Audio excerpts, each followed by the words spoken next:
ছেলের মোবাইলের মধ্যে থেকে ঘরের টিভির মধ্যে থেকে গানের আওয়াজ আসতেছে, রূপে আমার আগুন জ্বলে, কান গেল তোর গানের চালে, নামাজ গেল তোর রসাতলে, আল্লাহর কোরআন কি যে বলে, সিডি বন্ধ করতেই বলে, খুশু খুশু খুশু মনে নামাজ পড়ো মসজিদে, অফিস আদালত বন্ধ, কপাল হবে না মন্দ, নামাজে বাড়িবে মনে আনন্দ, আমার জিলা সিরাজগঞ্জ, চিল্লাইয়া বলুন ঠিক কিনে। নামাজ পড়ি আল্লাহু আকবার, খেতে 10টা কামলা গেছে, কাজ ঠিক মতো করতেছে কি করতেছে না, এইটাই যদি তোমার এটিসি হয়, এইটাই যদি তোমার মেন্টালিটি হয়, তোমার নামাজ কাঙ্ক্ষিত মানের নামাজ হচ্ছে না। নামাজ পড়তেছে, দোকানের হিসাব করতেছে, নামাজ পড়তেছে, ব্যবসা বাদান করতেছে, কথা বুঝতেছেন না, এইটাই যদি নামাজ হয়, এই নামাজ আপনাকে জান্নাতে নিতে পারবে না। জোরকান ঠিক কিনে।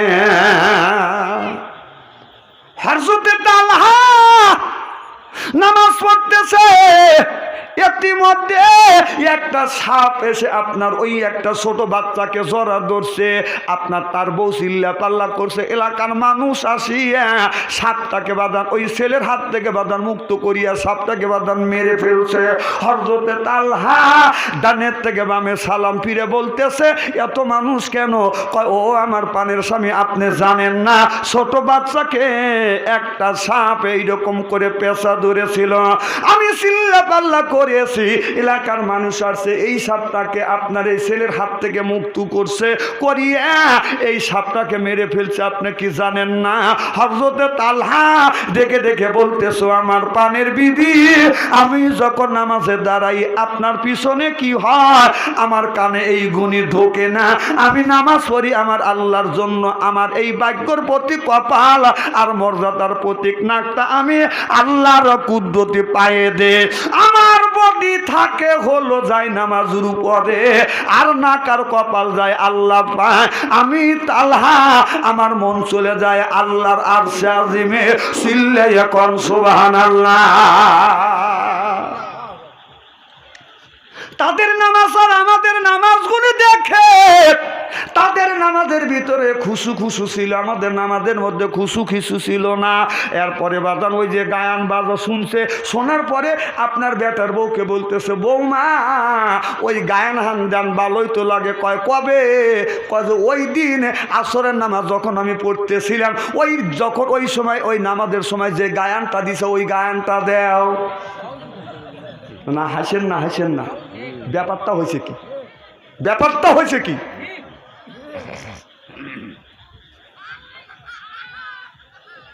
খুব খারাপ লাগতেছে নাকি? নামাজ নাই, রোজা নাই, বাবার বাড়ি যায় পাগল হয়, কয় খাঁচার ভিতর আছেন পাখি ঢুকলো কি ভাবে, ওই যে মুর্শিদকে খাওয়াইলে সানা পাখি কি খাবে, আয় মুর্শিদকে খাওয়াইলে সানা পাখির তো খাওয়া হবে না, মুর্শিদকে খাওয়াইলে সানা পাখি কি খাবে? পাখি গু খাবে। তা তোর কি? পাখি কি খাবে না খাবে অত চিন্তা তোর কে? তুই নামাজ পড়। কথা কর আমার ভাইরা, আমার মুসলমান ভাইরা, আল্লাহর হাবিবের প্রিয় উম্মতেরা, আল্লাহ বলেন ইন্নাল্লাযিনা আমানু, ইন্না মানে নিশ্চয়ই আল্লাযিনা যাহারা ঈমান আনবে ওই আল্লাহর উপরে, ও আমিলুস সলিহাত, আর যারা নেক কাজ করবে, 1 নাম্বার ঈমান আর 2 নাম্বার বাদান নেক কাজ করবে, আল্লাহ তাদের সম্পর্কে ঘোষণা দিয়েছে কান্নাত লাহুম জান্নাতুল ফিরদাউস নুজুলা। সুবহানাল্লাহ বললেন না? তাহলে আল্লাহ বলেন ইন্না মানে নিশ্চয়ই আল্লাহ যাহারা ঈমান আনবে ওই আল্লাহর উপরে, ও আমিলুস সলিহাত, আর যারা নেক কাজ করবে, 1 নাম্বার ঈমান আর 2 নাম্বার নেক কাজ করবে, ওই মানুষটা যখন জান্নাতে যাবে 70,000 হুর আসবে, রিসিপশন করে জান্নাতে নিয়ে যাবে। চিল্লাইয়া কোন সুবহানাল্লাহ। ঈমানে থাকলে অনেক কিছু পার হওয়া যায়, অনেক কাজ বাজার করা যায় ইমান যার ভিতরে আছে। আর বেঈমানের কাছে ইমানদার কোনোদিন বাজান মাথা নত করে না, জোরকন করে।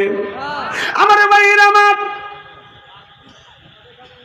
এই ইমান এনেছে সুমাইয়া, ইমান এনেছিলেন বলে আবু জেহেল বলেছিল উমাইয়া বাপ দাদা ধর্মের মুখে সুমকালি মারলে আর নতুন ধর্ম তুমি পেশ করলে, উমাইয়া তুমি এই কলমাটা ছাড়িয়ে দাও। উমাইয়া বলে না না, আমি এই কলমা ছাড়ব না, যেই কলমা কলিজায় একবার সেট করেছি জীবন দিব, কিন্তু এই মধুর কলমা ছাড়ব না। চিল্লাইয়া কলমার হাওয়া। আবু জাহেল উমাইয়ার স্বামীকে ডেকে আনলেন। ও উমাইয়ার স্বামী, তোমার বিবি বাপ দাদা ধর্মের মুখ সুনকালি মারছে আর নতুন ধর্ম পেশ করে যাচ্ছে, তুমি তোমার বিবিকে বলো এই কলমাটা ছাড়িয়ে দেখ, আমাদের বর্ষতা স্বীকার করব।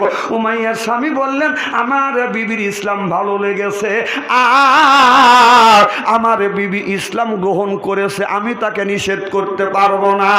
এবার উমাইয়ার আপনার ওই সন্তানটাকে বাদান কাছে নিয়ে আসছে।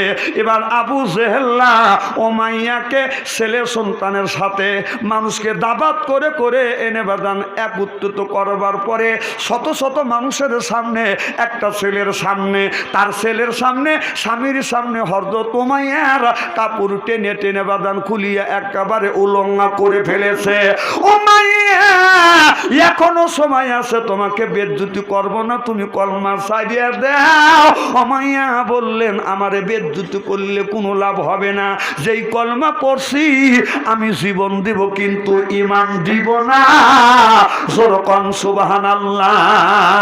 উমাইয়াকে উলঙ্গ করিলেন আর সব মানুষকে ডেকে ডেকে এনে বাদান দেখালেন, দেখো আমাদের বাপ দাদা ধর্মের মুখে সুনকালি মারলে তার পরিণতি এইরকম হয়। উমাইয়া চোখের পানি ফেলে দিয়ে দিয়ে কান্দে, এক হাত দিয়ে আপনার বুক ডাকে আর এক হাত দিয়ে লজ্জাস্থান ঢাকিয়া উমাইয়া আকাশের দিকে বাদান ছায়া ছায়া বলে আল্লাহ, চোখের পানি ফেলে দিয়ে কান্দে আল্লাহ।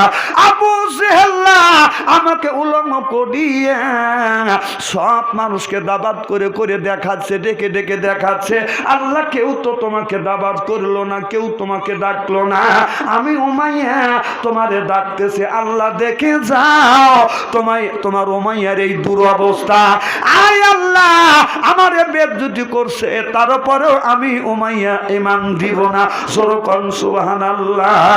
আবু জেহেল অমনি একটা বাদান বর্ষা নিয়ে হযরত উমাইয়ার লজ্জাস্থানে যখন একটা বল্লম বাদান মেরে দিলেন, রক্ত ফিঙ্কি দিয়ে বের হলেন, আপনার উমাইয়া জমিনের মধ্যে পড়ে গেলেন, আপনার জমিনটা লাল হয়ে গেলেন। উমাইয়া জীবন দিয়ে দিলেন কিন্তু বাদান ঈমান দিলেন না।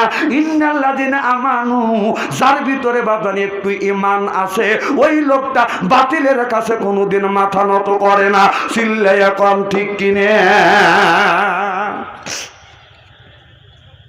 সুফিয়ান রাদিয়াল্লাহু তাআলা আনহা, নবীর এক সাহাবী সুফিয়ান রাদিয়াল্লাহু তাআলা আনহা আপনার ওই যে জঙ্গলের মধ্যে বাদান যাচ্ছে, জঙ্গলের মধ্যে দিয়ে যখন যাচ্ছে ইতিমধ্যে জঙ্গল থেকে বাঘ বের হয়ে আসছে। এই বাঘ হযরত সুফিয়ানের দিকে বাদান আসতেছে। এবার সুফিয়ান বাঘ দেখে ভয় পায় না, দেখে দেখে বলতেছে বাঘ রে আমার দিকে আসতেছে আমাকে খাবার জন্য।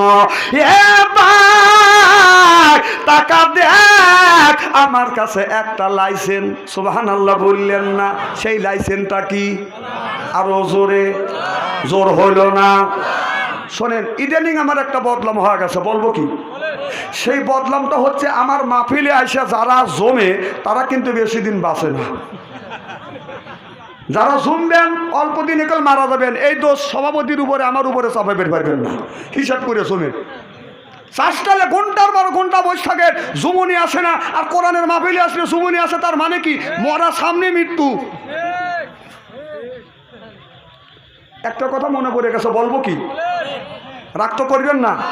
বাংলাদেশের কিছু কিছু বুড়ো হাই রে পাজির পাজি, গ্রামে গ্রামে স্টল হয়েছে, আগে কষ্ট করছে, এখন ছেলে চাকরি করো অথবা বিদেশ গেছে, এখন শোকের লাগুর পাইছে। এই বুড়োরা ছেলে বিদেশ থেকে টর্চ লাইট পাঠাচ্ছে 3 ব্যাটারি, 3:30টার সময় বাড়ায় মাফলার গলায় পেঁচা টর্চ লাইট নিয়ে। নামাজ তো একক তো পারে না, খালি গ্রামে গ্রামে স্টল আছে না নাই? স্টলে যা চা খায় আর খালি গিবেট করে, চা খায় আর গিবেট করে, কথা কয় না, আছে না নাই? আছে। তখন কোন জমে না, যা শাবনূর আর সাবির খানের ছবি দেখে এইরকম করে। একটা মানুষ যদি সামনে দিয়ে যায়,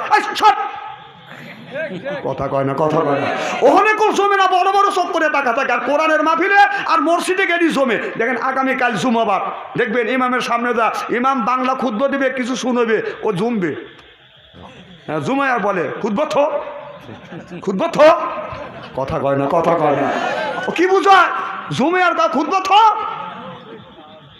এতই ঘুম তোমার, ও চিন্তা করতেছে কবরের মধ্যে যা তো ঘুমতে বেরিয়ে পারবো না, ওখানে তো 12টা বাজাবি, ঘুম দুনিয়ার থেকে বেরিয়ে যায়, পারো, এই নিয়ত করেই পারো। এখন এই বুড়া আসর পড়ে না, মাগরিব পড়ে না, এশা পড়ে না, 5 ওয়াক্ত নামাজ পড়ে না, খালি সাফিব খান আর সাপনিরের ছবি দেখে রাত 11:30 পর্যন্ত, বিড়ি খায় আর চা খায় আর খালি গাল বন্ধ করে আর ওই চাষতালে ছবি দেখে। এরকম বুড়ো আছে না নাই? স্টলওয়ালা সারাদিন পরিশ্রম করছে, উনি দাবার বন্ধ করতেছে, এখন বাড়ির যাবে, বুড়ো কষা যাও কয় বাবু এই পর্ব দিয়ে হেলি, চিন্তা করছে। স্টলওয়ালা স্টল বন্ধ করে, বুড়ো রাগ করে, হ্যাঁ বাবু এই পর্ব দেখতে দিলে না। স্টলওয়ালা চলে যায়, বুড়ো ধীরে ধীরে দুলতি 11:30টার সময় বাড়ির যায়, হ্যাঁ রে তুই এই সর্বনাশ করলি, এই পর্বটা দেখতে দিলি না। বাদ জাতি দেখে রাত বাজে 12টা, যা দেখেছে বউ বাইক নেই, বউ কোনে গেছে, আব্দুল খালেকের বাড়ি যায় স্টার জালসা দেখতেছে। ওই বুড়ো যায় বুড়ি ডাইকে ডুকে নিয়ে এসে সুতিমুতি রাত বাজে 12টা, কথা কয় না রে। তাহলে বুড়ো সই দক্ষিণ বলে মুখ দিয়ে, বুড়ি সই উত্তর বললে মুখ দিয়ে, বুড়ি বুড়োর হক আদায় করে না আর বুড়ো বুড়ির হক আদায় করে না। ফজরে আজান হয়, পশু পাখির ঘুম ভাঙে, কুত্তর কুত্তির ঘুম ভাঙে, ওই বুড়ো ওই বুড়ির ঘুম ভাঙে না, কথা কয় না, কথা কয় না। ইস্তেরি করে ফেলাবো আমি আজকে।